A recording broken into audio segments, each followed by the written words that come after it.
ሰላም ጤና ይስጥልን ውድ ሪፖርተር ተከታታዮች የሰዓቱን ዜናዎች ቀጥዬ ያሰማችኋለሁ። በውጭ ሀገር የምትኖሩ ኢትዮጵያውያን እና ለዓለም አቀፍ ተጓዦች ሁሉ ወደ ውድ ሀገራችሁ ለረፍትም ሆነ ለስራ ጎራ ስትሉ ባንካችን ከእሁድ እስከ እሁድ በሁሉም የሀገሪቱ አካባቢዎች የሚያገለግሉ ኤቲኤሞችን አዘጋጅቶ ይቀበላችኋል። በውጭ ሀገር ቪዛ፣ ዩኒየን ፔይ አሊያም ማስተር ካርዳችሁ በመላው ኢትዮጵያ ያሻችሁን በእጃችሁ በሸመታ ጊዜም ቢሆን በፖዝ ማሽኖቻችን ስትገለገሉ ግብይታችሁ አልጋ ባልጋ ነው። ምስጉን በሆነው አገልግሎታችን ገንዘቦን በፈለጉት ጊዜ ያገኙታል። በኢትዮ ዳይሬክት እንዲሁም ከ730 በላይ ታዋቂ ዓለም አቀፍ ባንኮች ጋር በተጣመረው ስዊፍት ኮዳችን ሲቢኢ ቴታ እና በሌሎች የገንዘብ ማስተላለፊያ መንገዶች በኩል እንድትጠቀሙ በክብር እናስታውሳችኋለን። በረጅም ጊዜ ክፍያና እጅግ አነስተኛ በሆነ ወለድ ለቤት፣ ለመኪና፣ ለግል ጉዳይ እና ለንግድ ሥራ የሚውሉ የብድር አማራጮችንም እነሆ እንላለን። የኢትዮጵያ ንግድ ባንክ ሁሌም የሚተማመኑበት ባንክ። በዲጂታል ማጭበርበር ከ1.3 ቢሊዮን ብር በላይ ኪሳራ መድረሱን ብሔራዊ ባንክ ይፋ አደረገ።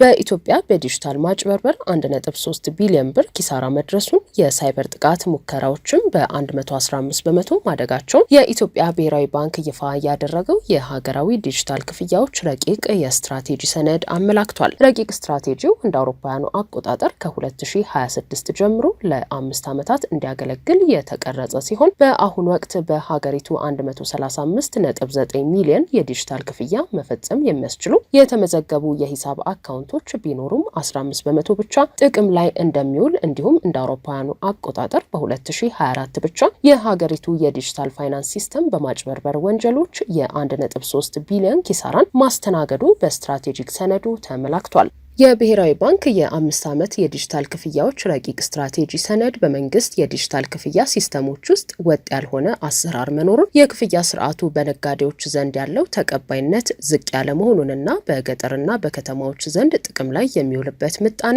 የ24 በመቶ ልዩነት እንዳለው ያሳያል። እንደ ሰነዱ ገለጻ የዲጂታል አካውንቶች ምዝገባ በፈጣን ሁኔታ ቢያድግም ካሉት 135.9 ሚሊዮን የተመዘገቡ አካውንቶች እንደ አውሮፓውያኑ አቆጣጠር በ2025 የ30 ቀናት የገንዘብ እንቅስቃሴ ምጣኔ የሞባይል አካውንቶች 15 በመቶ ብቻ መሆናቸውን ይጠቁማል። ይህንን ችግር ለመፍታትና ተጠቃሚዎችን ወደ ቋሚ ተጠቃሚነት ለማሸጋገር የደንበኞችን ፍላጎት ከፍ የሚያደርግ ዋጋ ያላቸው ስትራቴጂዎችን በአፋጣኝ መዘርጋት እንደሚያስፈልግ ይገልጻል። የብሔራዊ ባንክ ረቂቅ ስትራቴጂ ሰነድ በሀገሪቱ ሰፊ የሆነ የዲጂታልና የፋይናንስ ስርዓቶች አጠቃቀም እውቀት ማነስ የክፍያ ስርዓቱ በሚፈለገው መጠን ጥቅም ላይ እንዳይውል ዋነኛ እንቅፋት መሆኑን የሚያብራራ ሲሆን በዚህም ምክንያት በኢትዮጵያ ካሉት ሴቶች 66 በመቶ እንዲሁም ከወንዶች 60 በመቶ ያክል የሞባይል ገንዘብ የክፍያ አገልግሎቶችን እንደማይጠቀሙ ጠቅሷል።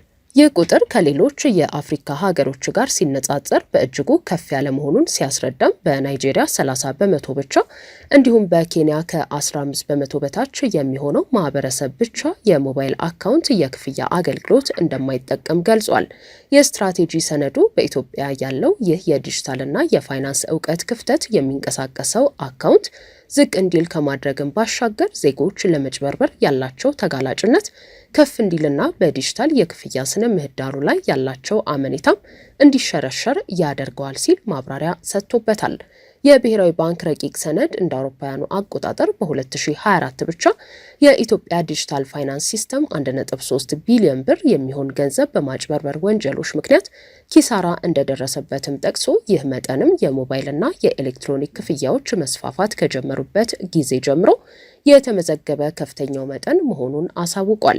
ከነዚህ ኪሳራዎች ጎን ለጎን ረቂቅ ስትራቴጂው እንደ አውሮፓውያኑ አቆጣጠር በ2024 የመጀመሪያው አጋማሽ የተመዘገበውን 4623 የሳይበር ጥቃት ሙከራዎች ከቀደመው ዓመት አፈጻጸም ጋር ሲነጻጸር የ115 በመቶ ጭማሪ ማሳየቱን የጠቆመ ሲሆን ከጥቃት ሙከራዎች ምጣኔ በዚህ ደረጃ ከፍ ማለቱ የፋይናንስ ተቋማትና የዲጂታል ድረገጾች የሳይበር ደህንነትን በተመለከተ ከፍ ያለ ፈተና እየገጠማቸው መሆኑን አመላካች ነው ብሏል።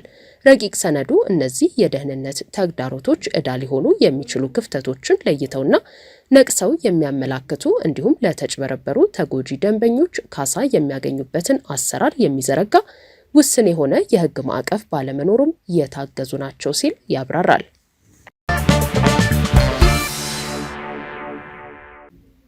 ከጥር ወር ጀምሮ ስስ ፌስታል መጠቀም እንደማይቻል ተገለጸ። ይዞ መገኘት እስከ 5000 ብር ያስቀጣል ተብሏል። ለአንድ ጊዜ ብቻ ጥቅም ላይ የሚውል ስስ የፕላስቲክ ከረጢት ወይንም ፌስታል ከጥር 23 ቀን 2018 ዓ.ም ጀምሮ መጠቀም እንደማይቻል ተገለጸ። የኢትዮጵያ የአካባቢ ጥበቃ ባለስልጣን ከጥር 23 ቀን 2018 ዓ.ም ጀምሮ የፕላስቲክ ምርቶችን ማምረትም ሆነ መጠቀም ክልክል መሆኑንና እርምጃ መውሰድ እንደሚጀምር ለሪፖርተር ገልጿል። የአካባቢ ጥበቃ ባለስልጣን የጽህፈት ቤት ኃላፊና ኮሚኒኬሽን ስራ አስፈጻሚ አቶ ተሾመ አቡኔ አዋጅ ከመውጣቱ በፊት ሀገር ውስጥ በተመረተ ወደ ሀገር ውስጥ በገባ ለመግባት በሂደት ላይ ባለ ለአንድ ጊዜ ብቻ ጥቅም ላይ የሚውል ፕላስቲክ የተሰጠው የእፎይታ ጊዜ የደረቅ ቆሻሻ አያያዝና አወጋገድ አዋጅ ቁጥር 1383/2017 ስራ ላይ ከዋለበት ጊዜ ጀምሮ ለ6 ወራት ብቻ እንደሚቆይ በአዋጁ አንቀጽ 13 ንዑስ አንቀጽ 2 የተሰጠው የ6 ወራት እፎይታ ጊዜ ከጥር 23 በኋላ የሚያበቃ መሆኑንና እርምጃ ወደ መውሰድ እንደሚገባ ቁጥጥር ለማድረግም ስትራቴጂ መነደፉን ተናግረዋል። በኢትዮጵያ የፕላስቲክ ፌስታል መጠቀም ማምረትና ወደ ሀገር ውስጥ ማስገባት የሚከለክለው የደረቅ ቆሻሻ አያያዝና አወጋገድ አዋጅ 1383/2017 በነጋሪት ጋዜጣ ታትሞ ከወጣበት ቀን ጀምሮ አምራቾች መልሶ ጥቅም ላይ የሚውል ሀገር በቀል ሆነ ሌላ ተኪ የቁሳቁስ ማሸጊያ መጠቀም እንዲጀምሩ የማሳወቅ ስራ ሲከናወን መቆየቱን ገልጸዋል። የፕላስቲኮች ምርቶች በምንድን ነው የሚተኩት በሚል ጥያቄ የቀረበላቸው አቶ ተሾመ በምን ይተኩ የሚለው የባለስልጣኑ ስራ እንዳልሆነ፣ ጥቅም ላይ የሚውል ሀገር በቀል ሆነ ሌላ ተኪ ቁሳቁስ ማሸጊያ ሊሆን እንደሚችልና ባለስልጣኑ ግን የቁጥጥር ስራውን እንደሚያከናውን ነው ያስረዱት። የኢትዮጵያ ፕላስቲክና ጎማ አምራቾች ማህበር አባልና አዋጁን በተመለከተ የተዋቀረው ኮሚቴ አስተባባሪ አቶ በረከት ገብረ ሕይወት ለፕላስቲክ ከረጢቶች አማራጮች የተሰጠው የመሸጋገሪያ ጊዜ በቂ አይደለም ብለዋል። በሚሊዮን ዶላሮች ወጪ የተደረገባቸው መሳሪያዎችን በሺዎች የሚቆጠሩ አምራቾችና በመቶ ሺዎች የሚቆጠሩ በዘርፉ ውስጥ ያሉ ሰራተኞችን ታሳቢ ያላደረገ መሆኑን አክለዋል። በዘርፉ የተሰማሩ ኩባንያዎችን ወደ ሌላ ዘርፍ እንዲሰማሩ እንደማያደርግም ታሳቢ ተደርጎ ጊዜው መራዘም አለበት ብለዋል። የመሸጋገሪያ ጊዜው ካልተራዘመ ግን ዘርፉ ከህብረተሰቡ ጋር ባለው ቁርኝት ምክንያት የፕላስቲክ ምርቶች ማሸጊያ እጥረት ሊፈጠር እንደሚችል ተናግረዋል። ከጥር ወር ጀምሮ የህዝብ ተወካዮች ምክር ቤት ያወጣውን ህግ ወደ ማስፈጸም እንደሚገባም ተናግረዋል። ከጥር 23 ቀን 2018 ዓ.ም በኋላ ማንኛውም ሰው አንድ ጊዜ ብቻ ጥቅም ላይ የሚውል የፕላስቲክ ፌስታል ይዞ ከተገኘ ከ2 እስከ 5000 ብር እንዲቀጣ በአዋጁ ተደንግጓል።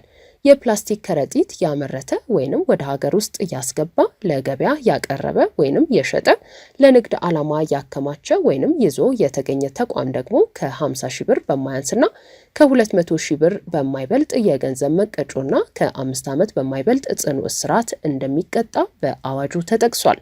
የፕላስቲክ ተጠቃሚዎችና አምራቾች ህጉን መተላለፍ እንደሚያስቀጣ አውቀው ከወዲሁ ጥንቃቄ እንዲያደርጉና ዝግጁ እንዲሆኑ ባለስልጣኑ ጥሪ ማቅረቡን አቶ ተሾመ አክለዋል። የቴሌኮም ኦፕሬተሮችን ወጪ መነሻ ያደረገ የመሰረተ ልማት መጋራት ዋጋ መዘጋጀቱ ተገለጸ። የኢትዮጵያ ኮሚኒኬሽን ባለስልጣን ከቴሌኮም ኦፕሬተሮች ባሰባሰበው መረጃ ወጪያቸውን መነሻ ያደረገ የመሰረተ ልማት መጋራት ዋጋ በማዘጋጀት ለሁለቱም ኦፕሬተሮች መላኩን አስታውቋል። የኮሚኒኬሽን ባለስልጣን የቴሌኮም ገበያውን የውድድር ሁኔታ ፍትሐዊ ሊያደርጉ የሚችሉ ውሳኔዎች ማስተላለፉን ዋና ዳይሬክተሩ ኢንጂነር ባልቻ ሬባ ለሪፖርተር ገልጸዋል።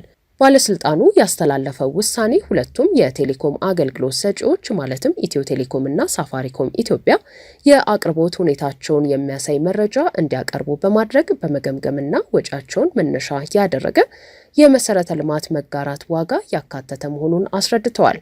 በዚህም መሰረተ ልማት የሚያከራይ ኦፕሬተር ምን ያህሉን መጠን በውጭ ምንዛሬ እንደሚያከራይና ምን ያህሉን ደግሞ በሀገር ውስጥ ገንዘብ ማስከፈል እንዳለበት የሚያብራራ እንዲሁም በየዓመቱ የዋጋ ለውጥ የሚደረግ ከሆነም ይህንን ያካተተ መስፈርት በማዘጋጀት ለሁለቱም ኦፕሬተሮች መላኩን ገልጸዋል። ከዚህ ቀደም እንደ አውሮፓውያኑ አቆጣጠር በ2021 ከባለስልጣኑ ፍቃድ ያገኘው ሳፋሪኮም ኢትዮጵያ ፍቃዱን ከወሰደ በኋላ የራሱን መሰረተ ልማት በመዘርጋትና ከኢትዮ ቴሌኮም በመከራየት ኔትወርኩን ሲያስፋፋ መቆየቱን ያስታወሱት ዋና ዳይሬክተሩ የመሰረተ ልማት መጋራት ዋጋ ከፍ ብሏል የሚል ቅሬታ ይነሳ ነበር ብለዋል። ባለስልጣኑ አለመግባባት ሲፈጠር የመፍታት ኃላፊነት ጭምር ስላለበትና የቀረበው ቅሬታም ተገቢ ነው ብሎ በማመኑ ጥናት ሲያደርግ መቆየቱን እንዲሁም ውሳኔውን ማስተላለፉን ተናግረዋል። ባለስልጣኑ ያስተላለፈው ሌላው ውሳኔ የአገልግሎት ታሪፍን የሚመለከት ሲሆን በቴሌኮሙኒኬሽን ዘርፍ ውስጥ ጉልህ ገበያ ያላቸው አገልግሎት ሰጪዎች አገልግሎታቸውን ከዋጋ በታች በመሸጥ ወይንም ሆን ብሎ በመክሰር ሌሎች ተወዳዳሪዎች ከገበያ እንዲወጡ የማድረግ ዘዴ ሊጠቀሙ እንደሚችሉና ይህ አይነት ሁኔታ እስካሁን ባይገጥምም እንኳን ወደፊት ሊፈጠር ከቻለ ለመከላከል የሚያስችል ውሳኔ መተላለፉን አስታውቀዋል። ባለስልጣኑ ውሳኔውን ያሳለፈው የቴሌኮም አገልግሎት ሰጪዎች የድምጽ የዳታና የአጭር መልእክት አገልግሎት ሲያቀርቡ የወጫቸው መጠን ምን ያህል ነው የሚለውን በጥናት በማረጋገጥ መሆኑን ይህም ወጪን መነሻ ያደረገ የአገልግሎት ታሪፍ መኖሩን ማረጋገጥ ስላለበት እንደሆነ ገልጸዋል። ወደፊት አገልግሎት ሰጪዎች አገልግሎቶቻቸውን ሲያቀርቡ ባለስልጣኑ ከላከላቸው የወጪ መጠን በታች በሆነ የችርቻሮ ዋጋ ማቅረብ እንደማይችሉ ኢንጂነር ባልቻ ገልጸዋል። በሌላ በኩል ኤምፔሳ ኢትዮጵያ መተግበሪያውን በ09 ቁጥራቸው መጠቀም እንዲችሉ በፈቃዳቸው የተመዘገቡ ደንበኞች አገልግሎቱን በኢትዮ ቴሌኮም ዳታ ተጠቅመው እንዳያገኙ ወደ መተግበሪያው መግባትና ገንዘባቸውን ማንቀሳቀስ እንዳይችሉ እገዳ እንደተጣለባቸው መግለጹ ይታወሳል። ኩባንያው ከኢትዮጵያ ብሔራዊ ባንክ ፍቃድ የተሰጠው መሆኑን ጠቅሶ ለሚመለከታቸው ተቆጣጣሪ አካላት እንዲያውቁት በማድረግ ችግሩን ለመፍታት እየሞከረ መሆኑን አስታውቆም ነበር። ችግሩ እንዲፈታለት ጥያቄው ከቀረበላቸው ተቋማት መካከል አንዱ የሆነው የኢትዮጵያ ኮሚኒኬሽን ባለስልጣን ቅሬታውን የመመልከት ስልጣን እንደሌለው ዋና ዳይሬክተሩ ገልጸዋል። ፍቃድ አውጥቶ የሚንቀሳቀሰው ከብሔራዊ ባንክ ነው። ስለዚህ ይህንን ችግር የመፍታት የመጀመሪያ ኃላፊነትና ስልጣን ያለው ብሔራዊ ባንክ ነው ብለዋል። እንደ ቴሌኮም ተቆጣጣሪ አካል ባለስልጣኑ ማድረግ የሚችለው በኔትወርክ ደረጃ የተፈጠረ ችግር ካለና ድጋፍ ማድረግ ካስፈለገ ባለስልጣኑ እንደ ባለድርሻ አካል ድጋፍ ሊያደርግ እንደሚችል ተናግረዋል። በባለስልጣኑ በኩል ችግሩን መመልከት የሚቻለው ፍቃድ ሰጪው አካል ጥያቄ ሲያቀርብ መሆኑን፣ ነገር ግን መረጃውን እስከተሰጠበት ዕለት ድረስ ይህ ጥያቄ እንዳልቀረበ አስታውቀዋል። እኛ ፍቃድ የሰጠነው ለሳፋሪኮም ኢትዮጵያ ነው ያሉት ዋና ዳይሬክተሩ ኤምፔሳን የሚመለከቱ ጉዳዮች ከባለስልጣኑ ኃላፊነት ውጪ መሆናቸውን አስረድተዋል። ውድ ሪፖርተር ተከታታዮች የሰዓቱ ዜናዎቻችን እነዚህ ነበሩ። ስላደመጣችሁን ከልብ እናመሰግናለን።